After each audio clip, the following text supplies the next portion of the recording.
תעשה דבר כזה בהפקה, זאת תהיה ההפקה האחרונה שלך. אז זכית ב$10 מיליון ואתה פורש מהתעשייה, נכון? איך עושים פיצוץ? זה גורם למבט שלך להפוך להיות אובייקטיבי יותר. איזה מזל שזה לא לייב.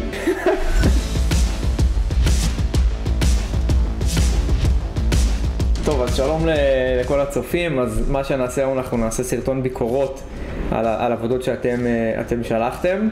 כמו שאתם רואים, גייסנו פה צוות רציני של כוכבים. זה מרגיש לי כמו האיכות של פאוור רנג'רס, אגב, עכשיו אני מסתכל. בואו נתחיל מהיכרות קצרה, אז מורן, נתחיל איתך. היי, שלום לכולם, נעים מאוד, אני מורן. אני אמנית טטיסטית, עובדת כג'נרליסטית בסטודיו אנימציה שנקרא רדסטאר. היי, אני קובי. אני מפיינטר באמן סביבות בחברת שקוראים לה דינק, או בשמה ארוך יותר דאבל נגטיב. אז אני אריאל, אני קומפוזיטור, אני בפריימסטור. טוב, אני קצת מתבייש לדבר על עצמי ולצלם את עצמי, אז אני לא אגיד כלום. אתם יודעים מה מוזר? שאני הסתכלתי באנליטיקס של היוטיוב שלי, כמעט 70% מהצופים שלי בכלל לא רשומים לערוץ. תגידו לי אם זה לא חוצפה. חוצפה. אני יכול לעשות את הקטע הזה, like and subscribe.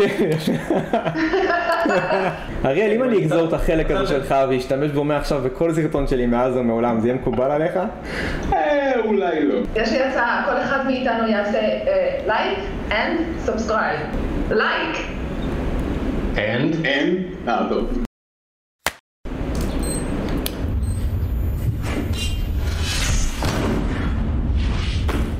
מה שאני אהבתי אצל עידו, זה קודם כל שהוא יוצר איזשהו תוכן מסביב, ואני ממש אוהב שאנשים עושים את זה. שזה לא רק לצורך האפקט, הוא ממש ביים את זה וערך את זה, שהוא יצר פה בעצם לופ, שזה גם, יש לזה קטע. כן, בגדול כן, הדבר הזה, כאילו כשמסתכלים על זה, אם ניתן לזה לרוץ רגע, יש פה זרימה.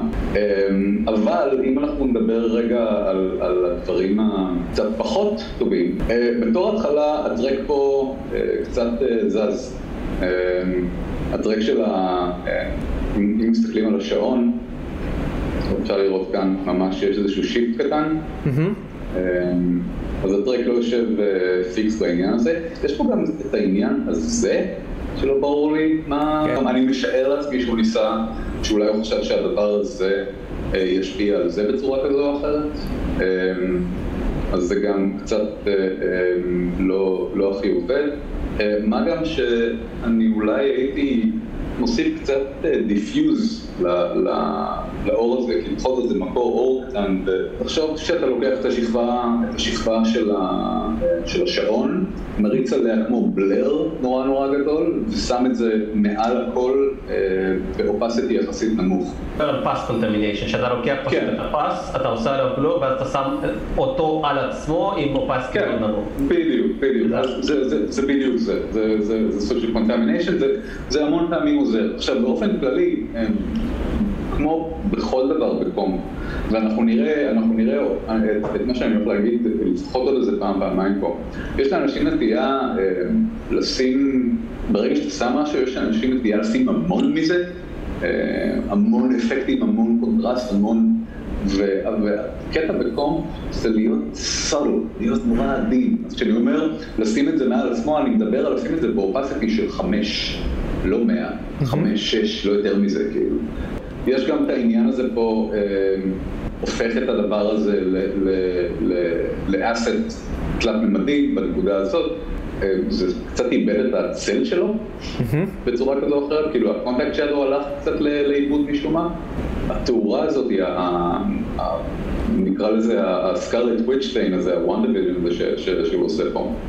זה מרגיש כמו מין שכבה שפשוט שמת אותה על אד או על סקרין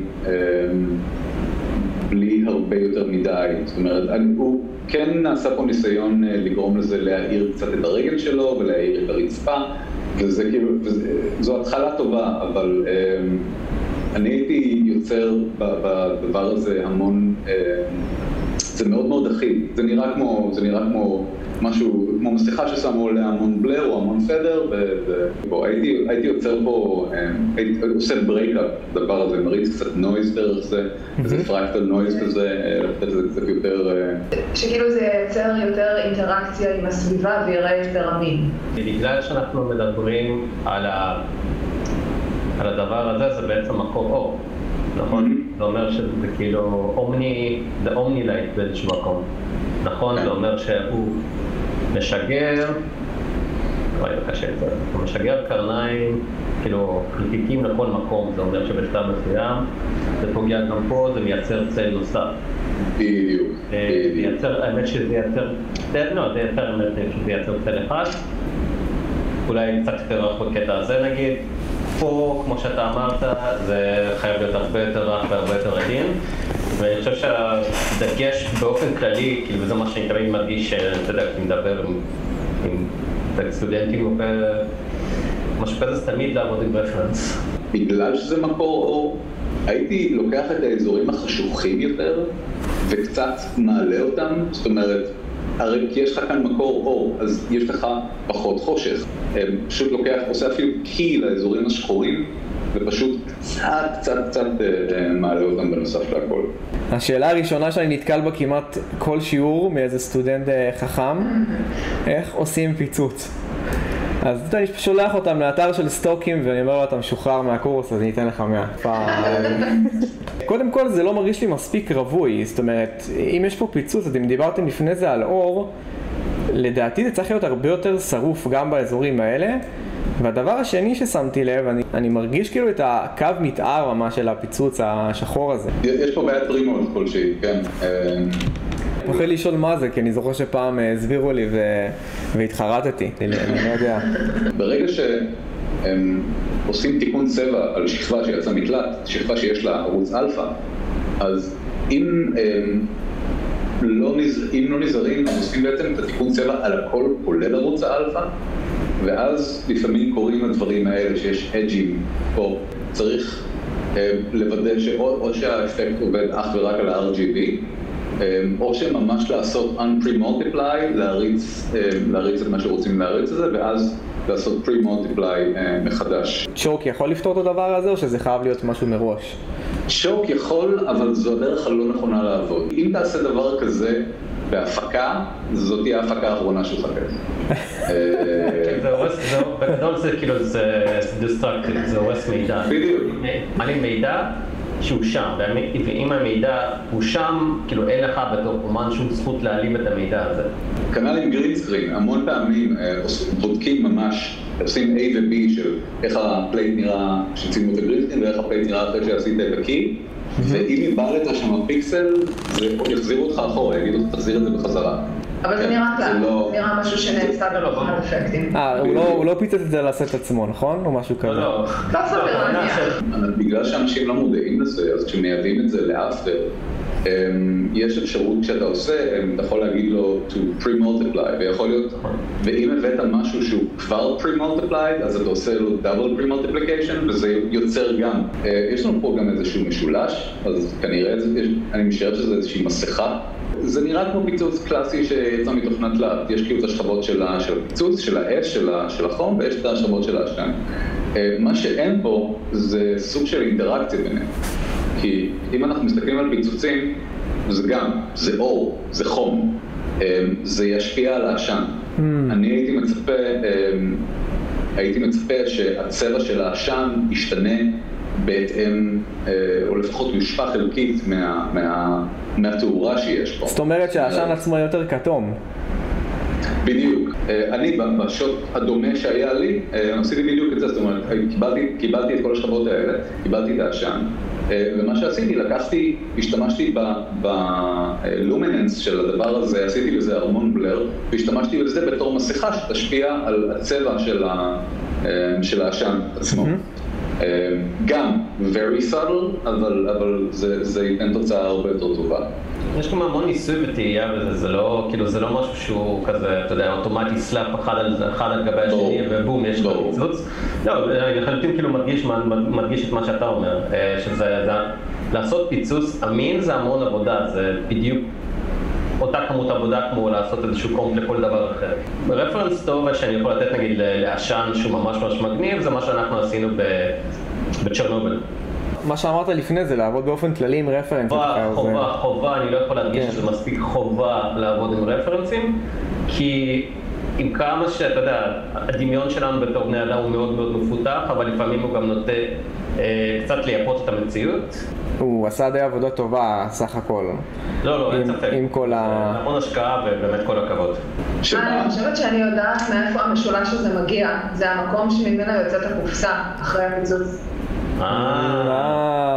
אתה יודע, כשמסתכלים על משהו 30 פעם, אז זה עוזר, כאילו זה לא חוכמה שאנחנו עכשיו יושבים ומפרקים פה כל פיקסל, מי שעובד על עבודה, וזה קורה בכל שלב של התהליך, כשאנחנו עובדים על משהו ומסתכלים על אותו פיקסל 8 שעות, הרבה יותר קשה לנו לראות משהו שמישהו שבא מבחוץ ומסתכל על הכל ביחד, פתאום רואה משהו שאנחנו פספסנו. אם אתם עובדים על משהו המון זמן, וכאילו כבר הגעתם למצב שאתם כבר לא יכולים לראות מרוב שאתם תעשו פשוט פליפ.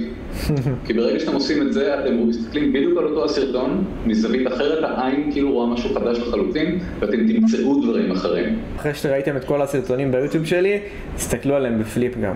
אז בנוסף לפליפ הזה, אני זוכר שנגיד בפרויקט כמו, מה זה, First Man, אז כאילו, כי הם היו לחלוטין, כאילו, עשו המון פיקסל פאקינג שם, ועשו גם פליפ כאילו במאונח, לא רק במאוזן. תמיד. זה גורם למבט שלך להפוך להיות אובייקטיבי יותר, כי במקום לתפוס את הגישה שהיית פה כבר המון זמן, פתאום זה נקודת מבט אחרת, לגמרי.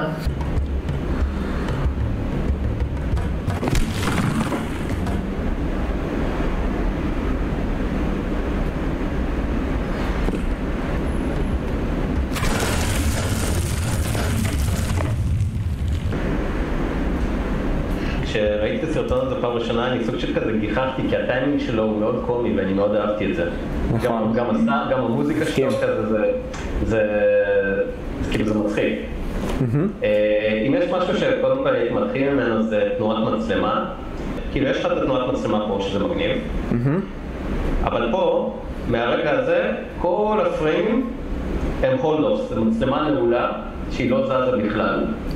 ואני במיוחד הלכתי ולהסתכלתי על כמה פריימים כאילו מסרטים כזה, תראי תקציב, לראות כאילו איך הם מתמודדים עם פריימים קפואים. הפריימים אף פעם לא באמת כאילו נעולים. תמיד יש לך סוג של נשימה שקורית שם, בין אם זה זום אין קטן, או זום כאילו כזה, או כאילו דולי אין קטן, דולי אאוט קטן, או סתם, אתה יודע, קצת כזה שייק של מצלמה שהוא מאוד עדין. אבל זה באמת, כאילו זה בקטנה וזה לחלוטין דבר. אני חייב לחזק אותך במשהו, כי גם יש פה עוד משהו ששמתי לב אליו, שדיברת על המצלמה. למשל כאן, שהוא רוקע את הרגל על הרצפה, זה מאוד עדין. הייתי מצפה לאיזה ירידת מצלמה כללית פה. שעכשיו האדמה רועדת, זה חתיכת דבר. דרך אגב, אם רציתי להגיד בזה הקודם גם, שהיה פיצוץ, אז כאילו קלאסי לקאמר שייק, ברגע שיש כאילו פיצוץ באוויר. נכון. פיצוץ. אחת מקורות אנימציה, anticipation reaction פה, נותן מכה, אבל פה לא קורה כלום. כאילו אם האימפקט הוא פה, זה חייב איכשהו לתרום למה שקורה בקטע הזה. זה לא משהו שכאילו צריך סימולציה, זה סתם פריים אחד, כן, כאילו, מעט פייטי קטן לצייר על הפריים עצמו, זה DMB. אני מאוד אהבתי את הטיימינג של זה נגיד, שהוא נותן מכה, שגם פה נגיד, אתה יודע, שווה אולי להוסיף טיפה איזשהו שייק של מצלמה, או קצת כאילו איזשהו גראונד אפקט, משהו כזה קצת לתת לזה עניין. ואולי, אתה יודע, אם המצלמה הקודמת שלו פה נגיד, היא זזה למטה, אז שתהיה איזושהי תנועת מצלמה קצת למעלה, שכאילו קצת תלווה את האבן הזאת. כי הטקסטורה פה היא מאוד כזה במפי ומאוד כאילו נויזי, אבל מצד שני יש פה אלמנטים שהם כאילו מאוד קווים מאוד חדים. אני מנחשת שזה החלק העליון של הכביש החשוף, ואולי זה השבר שנוצר, אני מנחשת. אם זו הכוונה, בעיניי הטקסטורה הייתה יכולה להיות מעט שונה יותר בין החלק שהיה חשוף של הכביש לבין החלק של האדמה או הזפת או... עוד עניין של continuity, אם מקודם הוא העיף את האבן הזאת מאיפשהו, ואז אנחנו מגיעים בחזרה לפה, ואיך בדיוק הוא העיף אותה. נכון. אני מוסיף על ה-continuity שאתה אמרת, כאן אני רואה המון עשן, ואז בקאט הבא פתאום נורא רגוע. אז עוד עשן גם בסצנה הזאת קצת היה עוזר למכור את זה גם. שוב, זה כאילו, אנחנו נותנים המון ביקורת, אבל מצד שני אני כאילו מבין שזה גם המון עבודה, וגם אני מניח שזה גם המון מחקר. לגמרי, קודם כל אנחנו נותנים ביקורת כי לא אנחנו נשב אחרי זה שעות לתקן את זה, אז מה אכפת לנו? אני לחלוטין מפרגן על ההשקעה כי זה המון השקעה. זה לא כאילו, זה לא out of the box.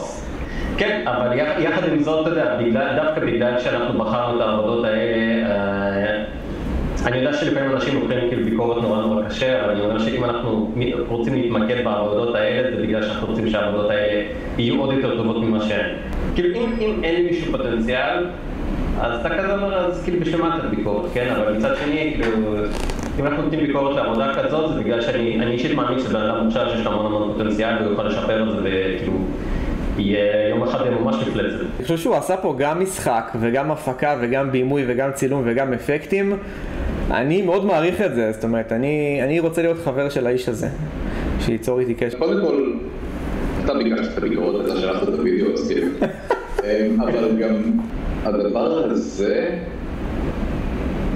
אני משער שזה הפרוג'קשן שיצא מהתלת. זה נורא, זה הרבה יותר רך, זה הרבה יותר... אני חושב שהדבר הנכון היה לעשות במקרה הזה, קודם כל, מן הסתם לנסות להגיע לתוצאה הרבה יותר קרובה, אבל במידה אי אפשר, אז אולי בעצם לחשוף את התלת רק ברגע שהוא יוצא. מה שאנחנו עושים במקרים כאלה, פשוט אתה מייצר אלפא בעצם שנדלקת רק כשהדבר הזה זז ולא לפני כן.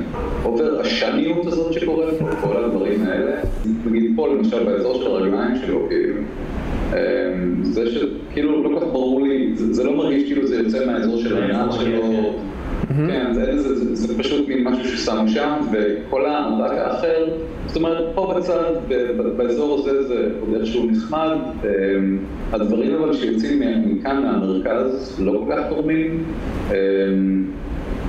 אבל זה כבר עניין של סימולציה בתור התחלה, ואם אני יכול לתת הערה תלת אחת קטנה, זה שכל הדבר הזה, זה וזה, מרגיש בדיוק כמו אותו החומר, זאת אומרת, אני מצפה שהאזור פה למעלה יהיה דהוי יותר, אבל כל מה שקורה למטה זה האזור שלא נחשף לשמש אף פעם, אז זה אמור להיות קצת יותר, צריכה להיות איזושהי הרגשה, וגם מבחינת, הייתי יותר פה יותר באמפ, יותר...